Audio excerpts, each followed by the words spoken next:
Welcome to FYI, the For-Your Innovation podcast. This show offers an intellectual discussion on technologically enabled disruption, because investing in innovation starts with understanding it. To learn more, visit arc-invest.com. ARC Invest is a registered investment advisor focused on investing in disruptive innovation. This podcast is for informational purposes only and should not be relied upon as a basis for investment decisions. It does not constitute, either explicitly or implicitly, any provision of services or products by ARC. All statements made regarding companies or securities are strictly beliefs and points of view held by ARC or podcast guests and are not endorsements or recommendations by ARC to buy, sell, or hold any security. Clients of ARC Investment Management may maintain positions in the securities discussed in this podcast. Hello and welcome to FYI, the For Your Innovation podcast. My name is Brett Winton. I am the Chief Futurist at ARC Invest. And here with me today, I have Auren Hoffman, who has a long history of entrepreneurship and is the founder and CEO of SafeGraph and hosts the World of DaaS, Data as a Service podcast. And prior to that, has done a lot of entrepreneurship things, including LiveRamp and angel investing. Welcome, Auren. How are you? We're really happy to be here. So can you expand upon my very sketchy biography of you? How did you get into kind of tech? And it seems like you have a lot of data-based businesses in your background. Well, I'm a software engineer and kind of a data scientist by background. So that's kind of how I kind of got into it. Data is a very, very seductive place to be. And right now you are kind of helming SafeGraph. Can you describe what that business does? And then more generally, like, what is a data as a service company and why is it interesting in the world today? So SafeGraph sells very, very boring data about physical places. So think of like cafes near me, Italian restaurants, the operating hours, the shape of the restaurant, how many square feet or square meters the restaurant has, like very, very basic information, telephone number, that type of thing. And with data, we just sell data. So it's just facts. We don't do anything else. No analytics, no software, no UI, no services. Literally, we're just selling a collection of facts. And the most important thing in data, sometimes people forget this, but the most important thing in data is that it's true, because you're just selling facts. And so hopefully you have a lot of facts, and hopefully those facts are facts people want. And then most importantly, they're going to be relying on those facts to make decisions. So you want those facts to be true. If you think of it from your world, from ARC, you probably have a historic stock ticker information on a particular stock. So let's say AT&T, you could go back well over 100 years of AT&T, and you could see the ticks. Maybe over 100 years ago, the tick was by day. Now it might be over by a tenth of a second. I'm sure at some point there's some fat finger bad information in there that's wrong, but in general, it's probably like well over 99% accurate. And that's really important if you're building models on that. So you want to rely on that data being true. And usually the data is about something that happened in the past. And again, maybe in stock ticker, it's like the past might be a tenth of a second ago. But you've got some sort of data of something that happened in the past, and you want to make sure that that past is reliable. Is just the facts approach to data an ideological issue for you? As in, this is something that you're fixed and firm on as a business? Haven't you been, tempted to add analytics to the back end of the data sources that you're providing? Yeah, you could have many, many different types of businesses. So if you think of FICO is predicting the future. So it's taking some data, which is the history of you of paying back loans, maybe small loans, maybe large loans, and predicting whether you'll pay back a loan in the future. And they have a great business doing that. And so you can build analytics on top of the data. Right now for SafeGraph, we don't. We just focus on things in the past, but you can imagine a slight kind of change on that in the future as well. Even you presenting it as like just the facts, even facts are subjective to some degree, right? Yeah, there are certain things that are relatively true. So if I think of a fact about you, like your height is probably relatively true. Your weight might change over time, but at least your current weight is relatively true. And maybe your weight a year ago was markedly different from your weight today, but at least hopefully we had like a scale, and that scale maybe had to be calibrated, and maybe you did it in kilograms instead of pounds or something. So we need to maybe do some sort of translation on that or something. But it's just, there are ways of making sure these are relatively correct things. It seems, or one of the things we've focused on is the kind of software tools you can use to successfully interpolate between data and maybe extrapolate from data are growing massively more powerful in the form of neural nets. It seems like there's an explosion of capability of what can happen on top of data. For you, like, how do you see that as an opportunity as a data provider? And does that force you more further towards like, hey, let's throw analytics on top of our own data, or further towards like, hey, we're going to produce just the factual layer and sell it to everybody? Maybe it is ideological for us, but our belief is that as you get more and more of these tools, the underlying data becomes more and more important. And if there's some deviation from the truth in the underlying data, then that could really skew the models quite a bit. And so you really want to make sure that the data, and we cover billions and billions of facts. Our data will never be 100% true. Like, that's impossible. Even if we were true a week ago, things change. And so, we're not necessarily going to be true today, but we aim to be 100% true. And every time we get something wrong, which is all the time, we have hundreds of thousands of things that go wrong all the time. We are mad about it, and we do our best to correct it. Have the correction mechanisms changed for you? Sure. Yeah. Well, first of all, you can get feedback, and you can get feedback in real time from customers. When you correct one fact, sometimes, it's actually correcting some sort of model. And so you end up correcting thousands of facts, or sometimes even hundreds of thousands of facts. And sometimes these corrections can be very, very, very tiny, but in aggregate, they add up. So you could be, one of the things we do is like we put things on a map. And so you could be correcting a lat long coordinate just very, very slightly, but that can make a really big difference over time. Is there something intrinsic to the data class that you're operating in that lends itself more to the I'm just the facts data model, business model, versus other kind of like data classes where kind of throwing analytics on top are more important? If you think of kind of a 2x2 matrix on data companies, there's one matrix where you're really talking about, are you more of a data company or are you more of a software company?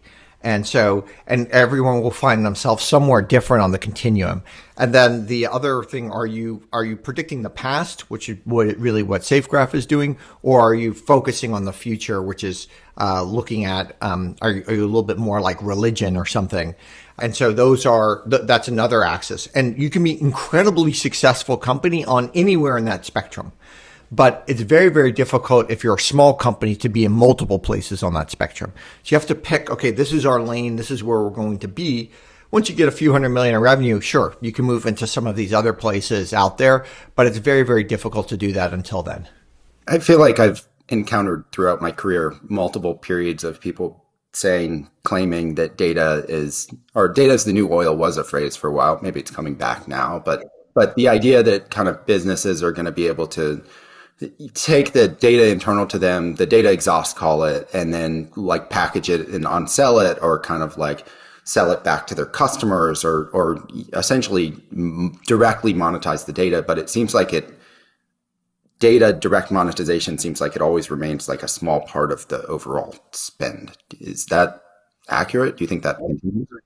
I would agree with that. I think it's it would be a very bad business for most companies to try to sell their data, because that would be a very, very small percentage of their overall. You're essentially creating a whole new business for 1% revenue gain or something. So it just wouldn't make sense to go do that. It probably would make a lot more sense just to focus on your own business. It'd be probably a very, very difficult thing to do. And so, but people are often giving their data away to get some sort of advantages. So if you think of most insurance companies give their data to Verisk, and Verisk is a data company. They process the data and then they give back some sort of aggregate data to help you reduce fraud. Most banks give their data away to an Experian and Equifax, et cetera, and they're getting certain information back from that. So there's often ways where if there's some sort of intermediary in the middle, you can benefit from your data. Almost every single major company gives away their payroll data for free to some sort of provider, and then they give them back benchmarking on top of that. So there's lots of different ways. We all give our data away for free to Google or to LinkedIn or all, so we're all getting benefit back from that. That's generally, you're getting a lot more benefit if you're trading your data for something than if you're like outwardly trying to build a business to sell it. It's pretty rare that those are successful. And yet you're running a business that's trying to sell data. Well, that's all we do. Yeah, that's all we do. And by the way, it's a tough business. Selling data is not an easy thing. I wouldn't necessarily recommend like for 20 people listening to this podcast to go compete with me. So it's really, really hard. Don't go into the data business. Stay where you're at. It actually is a tough business, and it's hard because when you're selling data, you're really just selling an ingredient. So we like to say we're selling high quality butter to pastry chefs. And so first you have to convince them that you actually need butter to make your croissant. Like you would think that's obvious, but people don't always realize, oh, I need butter. And then say, okay, actually you really need the high quality butter to make your croissant. And then in the end, just because you have high quality butter, I'm not a great chef. If someone gave me high quality butter, I'd still end up with a terrible pastry. So you still need the great chef in the end who actually can take that butter and take a whole bunch of other ingredients and make something really, really impactful from it. One of the ways I've heard neural nets described, which I think is maybe a useful way to think about them, is, they really are just big databases with good interpolation characteristics. As in, I could take your data, train a model on it, and then it would provide me with like the in-between space. I don't know, the square footage of the building in between two that aren't captured within the data set.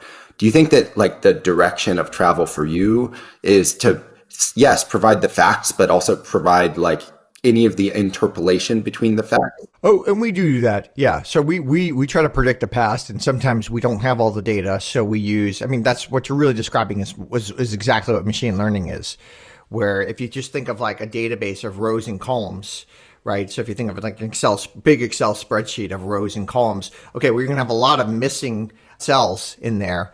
And what machine learning does is it tries to fill in those cells with using the other data that's around. And we do the same thing. We'll try to fill that in, and then you're using different models to go do that. So for instance, we might try to predict the square footage as you mentioned or something. And we might say generally a cafe is smaller than a grocery store, right? So you may have some sort of understanding of that. And in Manhattan, it may even be smaller than in suburbs or something.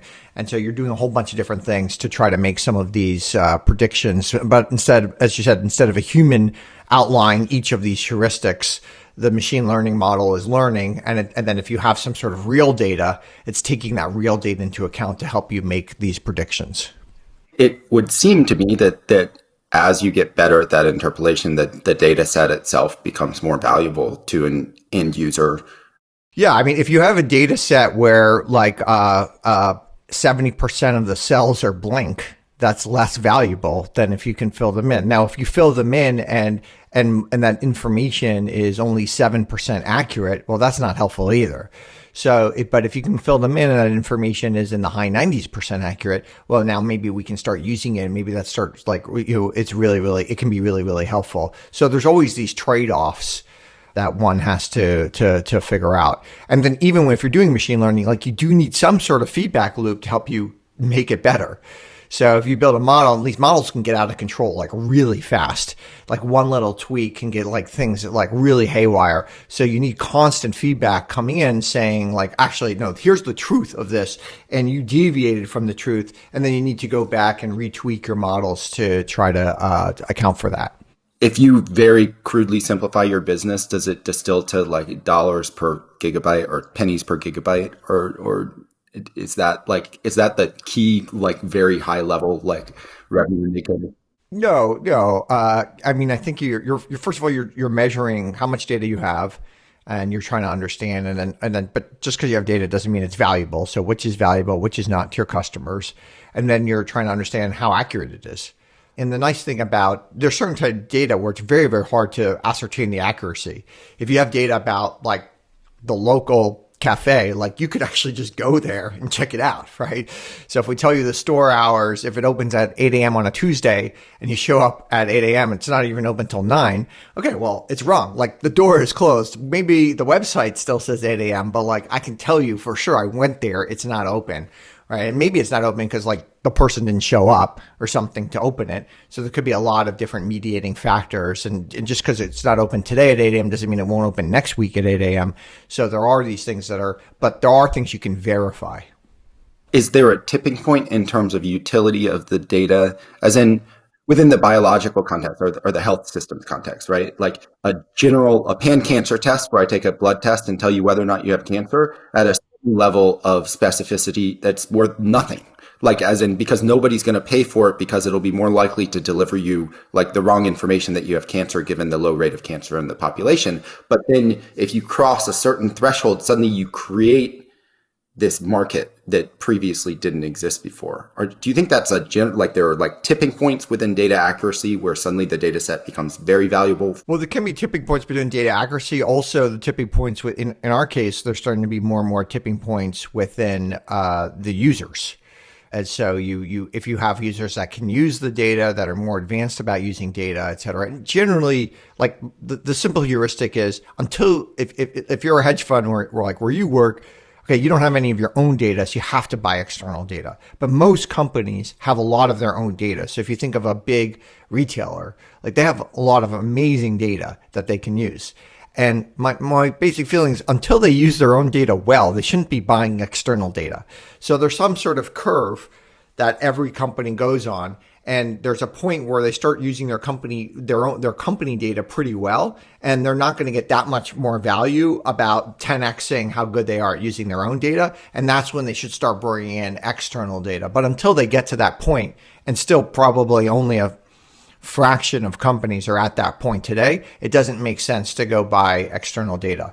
But the further along they are on the curve, and everyone is somewhere on that curve today, and everyone's moving on that curve, then you could see how the data markets can grow over time. And what is like the SafeGraph customer today, like a prototypical? Our prototypical customer is a builder. So it's a product or engineering team that's actually building products where our data is an ingredient. And that product may have a map in it, or may have some sort of they're building, and that product could be external, like I'm a software company building products to help retailers, or it could be internal, like I'm building this product and I have internal teams that are using this product for something, but something where it's actually productized. And one of the things, like for a lot of funds, is there are some like systematic funds where things are productized, but for most funds where they're actually doing like a lot of independent research, those aren't products per se. There's like a very, very smart analyst who's doing that. And generally that means like you're going to be selling into something that's probably not a recurring revenue situation. So we don't sell into that situation. We would prefer to sell in something where our data gets into some sort of product and it's informing that product. And as long as they keep using that product and as long as our data is good, they're going to keep buying that data. By product, do you mean like a software product? What exactly? It's either a software product or there's some sort of internal, again, it could be an analytics system.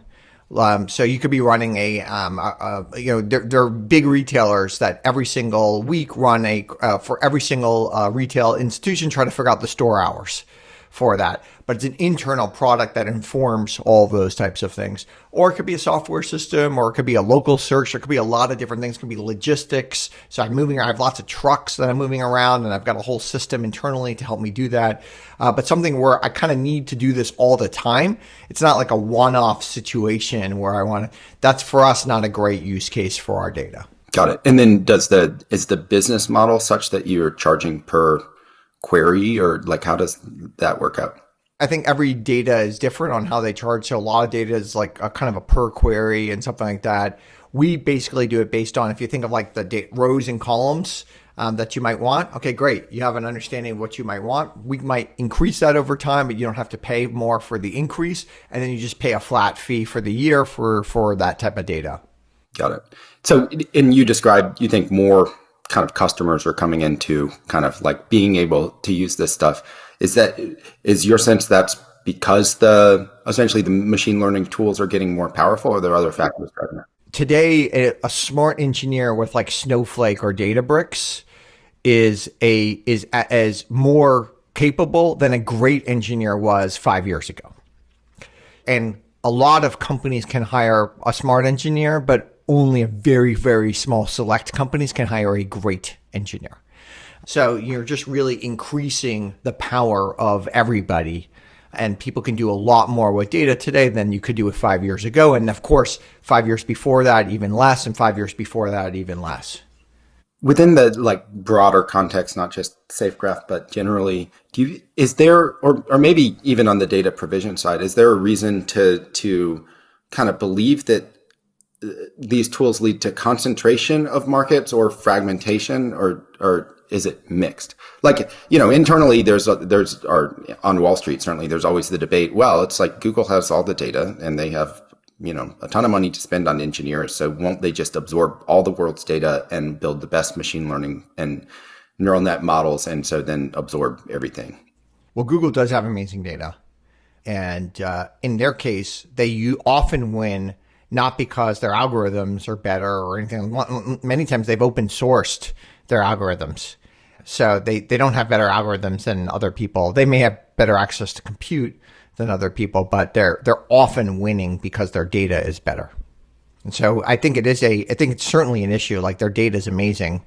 And there could be a point in the future where their data is so good that, doesn't leave room for anybody else. But at least so far, there's still lots of room for lots of folks to compete in lots of different levels. Is your sense the customers who are using your data, are they using it to plug into more modern kind of neural net type models, or is it still more traditional ML type implementation? It could be anything. And all these things are kind of like neural nets, and like you just go through it, like they're all there to like solve different problems. And sometimes it could make sense one for the other. And some things there's also a question of price. So, you can make a case that a neural net's better than a simple ML model, but it also might be 100x the price. So is it worth the price? Or a year to train it or something. Yeah, right? yeah. Is it worth, So there could be a lot of different types of things that you have to, there's a lot of different factors when you're factoring all these types of things in. And sometimes you don't necessarily need, like, you're not necessarily running a prediction on it. Like, you literally want to just take some data and show it to somebody. So there's some sort of, like, if you're looking for a house, like, it is helpful that they tell you like the number of bedrooms in the house. You're a consumer. You're not running a neural net on that thing. I mean, in your head you are. Obviously, you're running a huge neural net like inside of your own head. But you just want to like consume that data simply as well. And you want to make sure that it's true that if it says 4 bedrooms, it's actually 4 and it's not 1.5. Yeah. I'm a little torn on, specific to Google, like, an idea that we have internally that I'd love to hear your reaction to is that kind of the way in which software evolves is it's going to become much more text prompt based, where your ability to query the data set essentially becomes natural language intermediated and much more analog than, if you're querying a database and you have to know the exact key to get you to the spot in the database, your odds of guessing it are very low if you don't have a good, mapping of the database. But if you can essentially enter a natural language query that kind of gets interpreted into a key in the database, then, you get to like explore the entire shape of the data set. And so that function of, hey, I'm just like typing in to find something within a software product, say, is displacing of like Google search, where you're searching the internet for the piece of information. If all the information in the internet has been mapped into kind of neural nets that are queryable by search, then kind of the whole kind of interface to software changes. You might be right. First of all, like, have you used Google search recently? Like, it's terrible. It hasn't changed at all in 20 years. It is so bad. It's like, I can't believe how bad it is. It's like impossible to find anything on Google. Like, they own the market, and like they've just literally just sat there and done nothing. I believe probably it's worse today than it was 20 years. Actually gotten worse. It's like airplane travel or something. Like, it's gotten worse over time. And, they have this monopoly and they haven't worked on it at all. So these things are, first of all, and it's not terrible because maybe they haven't tried. Like, it's a really hard problem. So they have super smart people. It's a great company. But like actually putting these things together and getting some sort of context and everything like that is really, really, really hard. Join keys are also really important. So as you're like putting this data together, you want to be able to ask questions across all these different types of data sets. And historically, like, the more join keys you can have that can join these things together, the better. Like in your case, like, you're using the dollar as probably some sort of store value. So even if it had it in euros before, you're probably converting back and using, so the dollar can be a great join key going back like a long time. You probably use something called Unix time to do time, because obviously time is different all around the world. And so and then Unix time is a really nice join key to be able to add and subtract time and to normalize time. And so there are thousands and thousands of join keys, and we probably need another 1000x the number of join keys to start putting all this data together. And are you competitive with Google, do you think? Like SafeGraph specifically, or not really? Everybody competes with Google somewhere, including you. So yeah, everyone Google's an amazing company, and everyone kind of competes somewhere on the value chain with them. Like they're really the only company that does everything that's out there, and they have the ambition to do everything. So even if you don't think you compete with them today, you could in the future, right? That's why they're such an amazing company and company that like we all admire so much. So you're not only the helming SafeGraph, you're also yourself an angel investor and have a long history of entrepreneurship. Could you talk more generally about what you're seeing in the marketplace, what you're investing in, and what's interesting to you? Well, I think there's a lot of different ways of like evaluating a business. And I'm primarily interested like historically in B2B businesses, but I think this is probably true for B2C businesses. And I think like to me, the simple thing of a business is like, how do you know when it's getting better over time, or how do you know if it's not getting better over time? And if it actually is getting better over time, it's probably a good business to be in. And if it's not getting better over time, then maybe it's not a great business to be in. And the simple thing for me to look at are CACs. So is your cost of acquisition increasing over time? Is it flat, or is it decreasing? If it actually really starts decreasing and decreasing significantly over time, this is a good business to be in. And so, if you think of B2C companies like Facebook or something, like their CACs are basically zero. And like, that's great. That's like an amazing business. There are these SaaS companies that are out there that are, really impressive businesses where their CACs just keep going up every single year. To me, those are less good businesses. So I like businesses where the CACs go down over time. Yeah. The B2C businesses, yes, their customer acquisition costs were decreasing until like Apple threw sand into the eyes of everybody in consumer space and stopped them from being. In those cases, I don't think they really were decreasing. So most of those companies, these like direct to consumer businesses, in fact, most of them that actually were increasing even before Apple. And then after Apple, they started increasing mightily. So, because they started with like this great list of folks where they had this really good channel, and then that channel only worked at a certain amount, and they had to start paying a little bit more for the next one, a little bit more for the next one, a little bit more. And yeah, they had some economies of scale to justify it.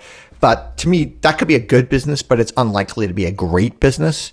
To me, great businesses are where, it's like, my favorite business in the world is Visa. It's just a great business, right? It's an amazing company. It just runs by itself. It's kind of a monopoly, duopoly business. Those are the businesses that like ultimately you want to be an investor in. Yeah. Kind of what you're alluding to. It's like customer acquisition cost is also even independent of the customer acquisition cost, it's probably a proxy for the quality of the customer once they're on board, I would think, right? As in, like, look at organic versus paid customer acquisition. Organic customers are going to come in and they're much more likely to not only buy the product, but continue to be a customer in a business. Whereas if you pay for the customer to get them in the door, it's also, probably a signal that the customer is less. Well, yeah, that's true. But at a certain point, like if you're selling something very high price, you're going to have some you're going to have salespeople to talk to them, right?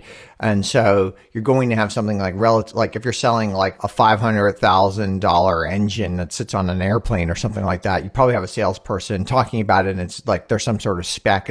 So you're going to have some customer acquisition costs that exists. It's not like people are just going to put a credit card and go buy that engine necessarily. Maybe they will.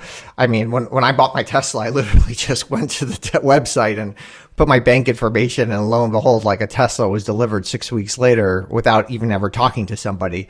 So that's great. And I think more and more things will happen that way. But often for complicated stuff, you still need a salesperson in there, and that salesperson has a cost. Yeah. How are you approaching kind of that challenge, customer acquisition, and within SafeGraph? Is there like a secret? Well, I haven't found the secret. I'm sure there is, but no one shared it with me yet. And it's hard. So selling data is particularly hard because you're generally going to have a long sales cycle with data because it's hard to understand it. You have to evaluate it. How do I know it's real? How do I know it's good? How do I know it's going to move whatever my product is or my model is? So maybe I want to try out a little bit for a time. And then people are not always in the market for data. It's hard to know when they're in the market for data. So you talk to them today and they're interested, but then they go dark on you for 6 months and then they come back like, I'm ready to buy, And so it's a very hard process to sell data. As I'm telling all your listeners, don't get in the data business. Stay in the analytics business. Why is the CEO of a data business also running a podcast? Well, I love data. So we started this podcast, World of DaaS, DaaS for data as a service. And so I love talking about data. I love talking about data businesses. And I like to geek in and geek out with a lot of the other people that really care about data. And so, I'm a huge fan of FICO. I think it's just like a great business. So we dived in with the CEO of FICO. I love Verisk. I think Verisk is one of my just the top business, and it's probably one of the most interesting businesses that most people have never heard of. So we dove in with the CEO of Verisk. ZoomInfo. ZoomInfo is one of the most successful pure play data businesses that have been started in the last 20 years. And the CEO, Henry Schuck, is just a master. So really want to dive in. Okay, how did you do that? Like, what did you do? How did you actually build something so successful? So I find all these things really, and then there are other companies that are like kind of data businesses. If you think of like Planet Labs, they've got these images from space, essentially just data that they sell. And then someone has to take that data and actually make it useful. So there's a lot of other folks that we try to dive in with. I mean, you could presumably call these people up and talk to them, like, why record and broadcast? It's fun. I mean, why do you do anything in life? Like at some point, like you're just doing it to have a good time. It's intellectually interesting and enjoyable. And you don't necessarily have to have like, it's not like you've got like some perfect roadmap of everything. And you do things because they're fun and intellectually interesting. Yeah, that's kind of the way at least we operate as well. But I mean, bringing up FICO kind of brings up a set of ideas or questions I have for you. One of the interesting things that happens is data gets processed in a certain way and then established into infrastructure or product and then kind of the system becomes very resistant to actual changes in that processed data. Yes. I mean, look, FICO is become a currency. And then a lot of people, when you package loans, you package it around a FICO. And so when you're selling the loan, it's become embedded in everything we're doing with anything to do with understanding the predictability of the future in the financial market. So that's one of the reasons I think it's just an amazing company is it's not just a predictive algorithm, but it's essentially a currency. And they have very, very high market share in their niche. Much higher than almost any other, much higher than you would think a predictive score. Usually predictive scores have low market share. Be pretty rare for a predictive score to have even 20-25% market share. They have well over 50% market share because they've become a currency.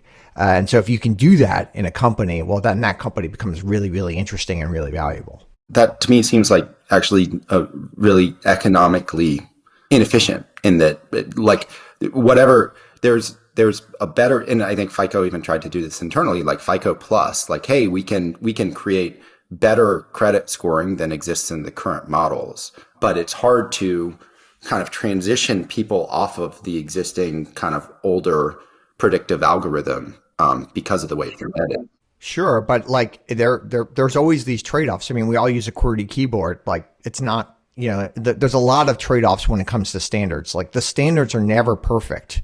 There's this great XKCD comic where like there's 16 standards. This is terrible. And then there's a light bulb I have. Let's create a 17 standard. And then the next thing, there's 17 standards and it's terrible, right? So yeah, it's never ideal. The whole idea of a standard is that it's not ideal. Otherwise, it just doesn't become a standard. But standards are really powerful, and our entire world would not run without standards. I mean, if you think of the English language, you have kids, Brett? Okay, have you teach your kids to read? English language does not make any sense. Like, you read these things and you're like, what? Well, how did I ever learn English? Like, it's a terrible language. Like, it doesn't make, but it's a great, now it's not only the standard for America, it's the standard for the world. Like, the whole world speaks English. We're all interacting in this like terrible language. It's so hard to use, but it's become a standard, and it's so great that we have a standard. If like, yes, we could all be speaking in Esperanto, and yes, Esperanto is probably way better than English, but there's a huge cost to like moving to something that's 10% better. Yeah. Don't you think that in the world that we're in, where kind of like the technological frontier is particularly with regards to transforming and predicting from data is moving more quickly, that kind of the like English language will stay, but say if there's a whole stacked set of standards that we're relying upon, things further out in the stack should be more and more eroded by adaptive systems that can basically operate without standards to make inferences and predictions? Well, you need currencies to trade things. I mean, you're in the business of trading stuff, and you need ways of comparing things. And so we have we have accounting standards, and like they're terrible. So you need other ways of kind of like, but they're important. Like the gap doesn't make any sense. And it probably makes less sense in today's world than it did in the world of 1975. But it's changed. And every year they decide to change it slightly, but it does change slowly, and it changes slowly for a reason, because if it changed super fast, then it just becomes like really, really hard for societies to deal with it. You could think of it as a feature, not a bug, that you have these substandard standards. Maybe. Well, I think that there's clear like utility in having like a fixed way by which things are measured and performance standards that things hit. Yeah. I think if I measure something in dollars and you're measuring it in the value of camel hairs, like, I don't know, it's just like hard to have a common language. So we try to have this language to be able to compare things together. I mean, as somebody that believes in call it the Bitcoin future, I think that the number of kind of like survivable currencies on a forward basis is going to diminish. Like, as in you can imagine that there is like a very simple set of standards that could be the basis for a lot of economic activity. And you'd want to actually reduce the number of standards that you have and have everything operating on top of it be much more analog and plastic. Well, yeah, but if you think of like standards are often like the other way of saying standards is just a join key. And so a way of joining, like if you use Unix time, like it's not a great, like there's a lot of things that are weird about it. Okay, so like 1964 is negative time. Like, why does that make any sense? Like there's just a lot of weird things in standards that don't make any sense. And they're just join keys that allows us to join data easily to one another. And we use them for like, and sometimes like somebody from high up can just decide this is the standard. Napoleon decided the meter is the standard. This is the standard we're all going to use. And yes, if you're the emperor of Europe, you can declare that this is a standard. And hopefully you can make sure that that's right and everything like that. But most of us are not the emperor of like the Western world. And so you need to have, these standards kind of like evolve organically. And then it's like okay to have competing standards. And one, like, yes, if FICO did nothing, they're not going to be around, and these things are still important for them to improve on. If they don't improve at all, it's not going to be around in 10 years. Hopefully they're making if you're an investor in them, hopefully they're making the right improvements so they still are a valuable company 10 years from now. Yeah, I think it's just that, like, I agree. And imagine that there's always like some economic balance between there's the switching cost of like moving off of a standard that is functional on like, how many people have built infrastructure on top of it. And then there's the cost of continuing the standard, which is the economic inefficiency that it introduces because it's like not a perfect match for, it's like I type slower than I possibly could if I was not on a QWERTY keyboard, and multiply that times every knowledge worker. And gosh, I mean, it's probably a big economic cost, right? And it seems as if like our ability to lower the switching cost is improving. Like the technological tools should allow things to kind of map to new join keys more easily than they could before. I mean, maybe you're right. But I'll give you an example in the B2B world. So like Salesforce is the standard for most companies. Salesforce is terrible. It is literally the worst piece of software. It is so slow. You cannot make changes on it. It's really hard to use. The UI is really bad. It was actually never good, and it's still terrible, yet still the standard. And it's still something that we use. Like LinkedIn is so slow. It is so painfully slow. It's sometimes it's unusable. Like all these things don't work. The search doesn't work. We still use it. So there's these standards that exist everywhere, and these standards happen because and a lot of other people use them. And that's why that's why it becomes a standard. And this is almost all these valuable businesses that you invest in are pretty sub good. They're just not that great, and they haven't really been improving at the rate that they should be. But they've created some sort of entrenchment monopoly position, and then they use that. And we can all complain about it. I complain about Salesforce every day. Every time I have to log into it, I complain. I curse it all the time. Yet I still use it and I still pay for it. And that's how you know it's a good business, when you have a sub-good product that everyone still pays for.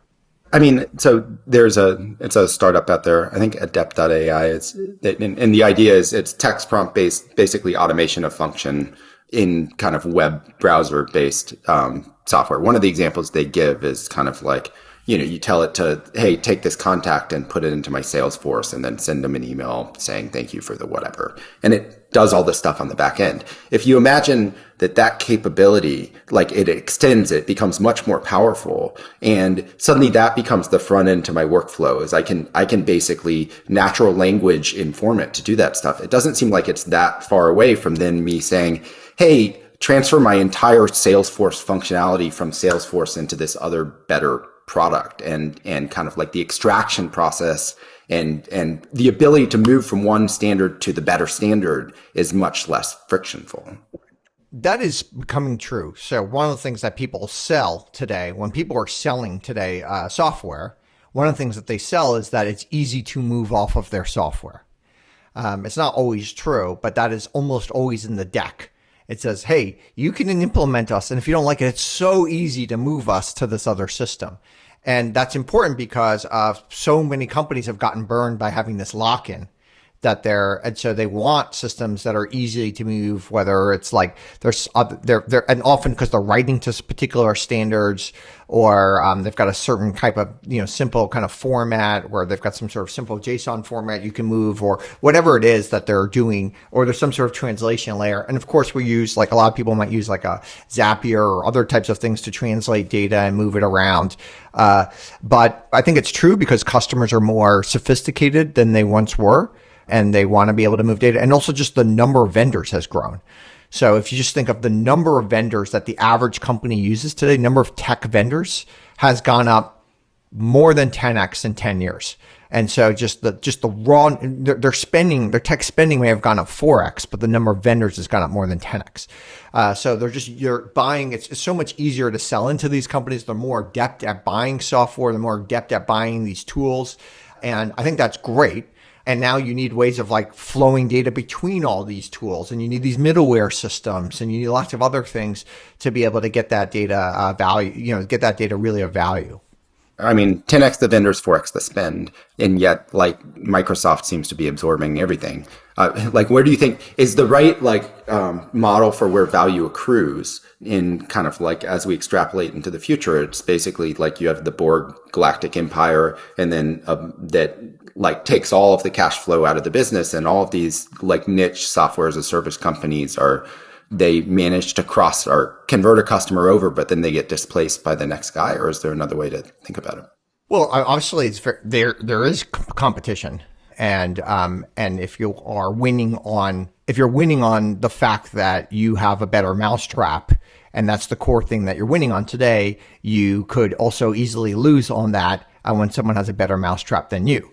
And there's all these super smart people, especially as of last year, where the venture dollars were higher, who are constantly entering in this market and want to displace you. So they want to take if you've got 50 million ARR that you just got, well, that's maybe the easiest to take because you just got it. If you have 50 million in ARR and you've had that same 50 million for the last 20 years, it's probably more difficult to take unless people are really unsatisfied with that particular type of thing. So yeah, we live in a competitive world, and I think that's good. Like the products in general have gotten much better.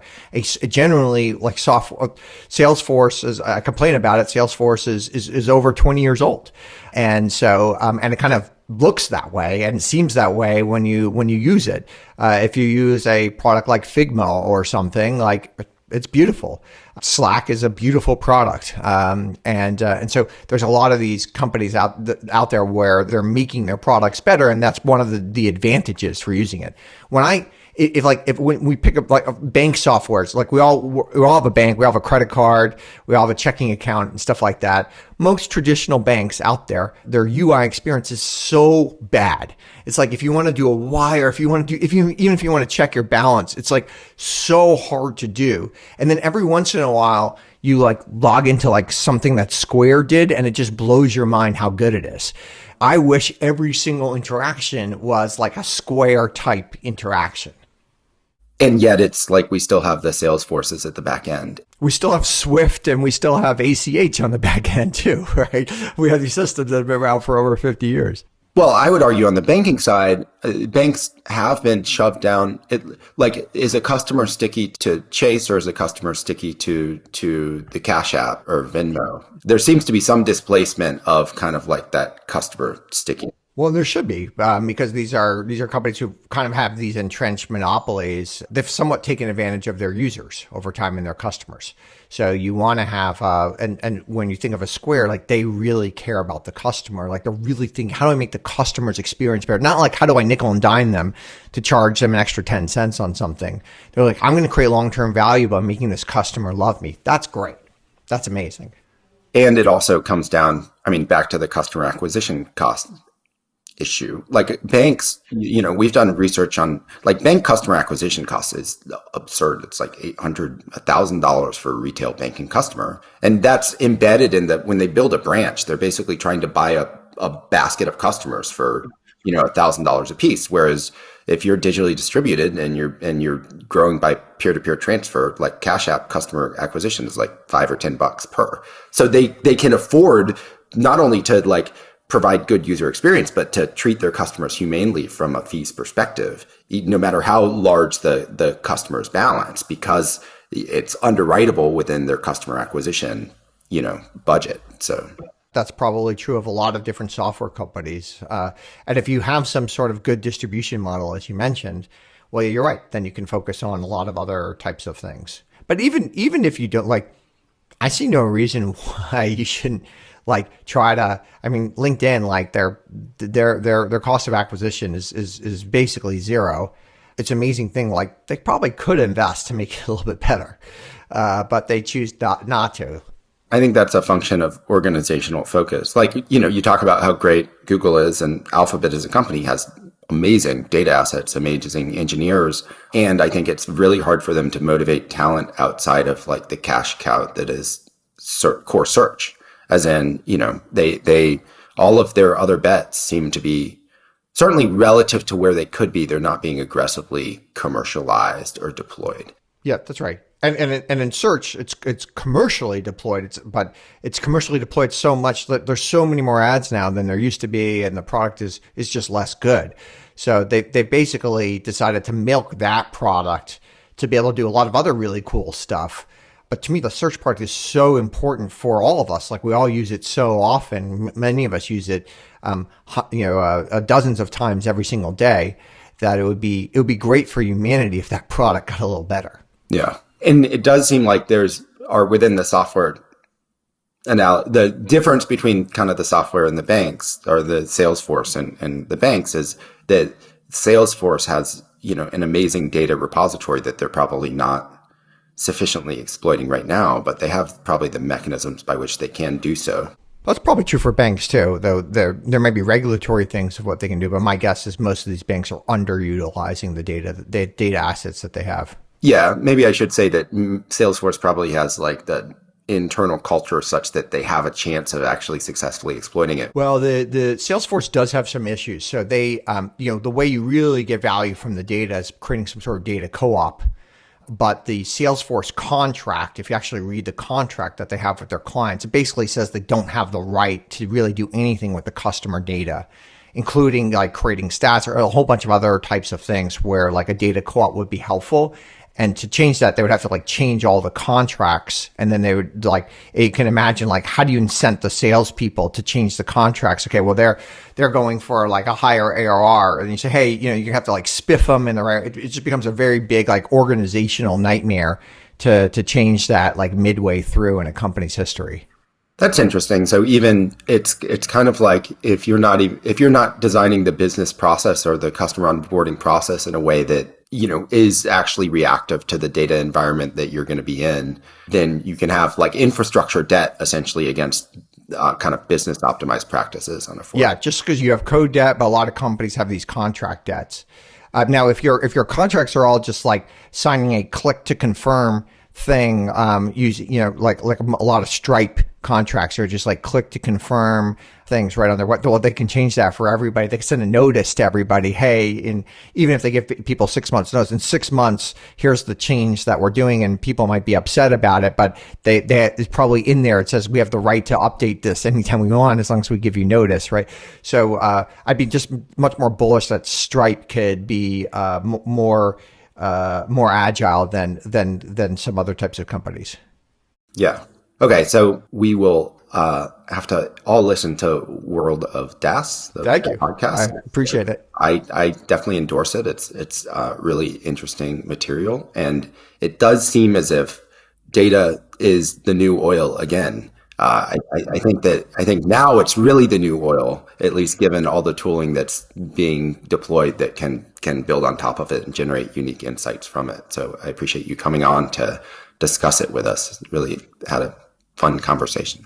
Brett, this was really fun. Thank you so much for inviting me here. All right. Thanks. Take care, everybody. And this is FYI, the For Your Innovation podcast. Please subscribe, like on the podcast platform of your choice, and we'll see you next time.